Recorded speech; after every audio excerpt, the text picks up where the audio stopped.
Hello guys, welcome to my vlog. Ito nga po pala ang ating kuan ngayon, situation dito sa Zambales, sa Olonga po. Yan guys, ito si Kuya George the Adventure. Pababa sana bigla naman bumuhos yung malakas na ulan. Di pa nga nakapagpakain ng manok.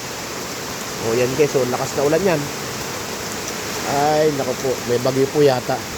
Mabuti po saktong dumating na yung mga bata bago lumakas yung ulan. Ayun, ang lakas. Hindi po yan biro ay Iba po talaga ang ulan ngayon pag dumating. Flood control ang lakas. Nako, mag-ingat po yung mga nasa tabi ng mga ilog. Dahil po yung flood control natin ay hindi pa mga tapos. Ay, nako. Ingat-ingat. Lagi po kayo magdala ng payong. Bili kayo ng payong ha. Bili kayo ng kotse yung may payong. Ingat po tayo. Salamat po sa inyo lahat guys. Ay, grabe talaga ang lakas. Ayun karating lang. Biglang-bigla. Ayan po talaga guys. Para tayo bababa nito. Bibili ako ulam.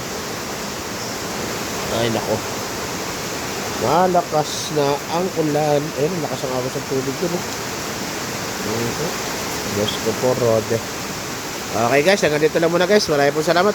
Nagluluto muna si Kuya George the Adventure.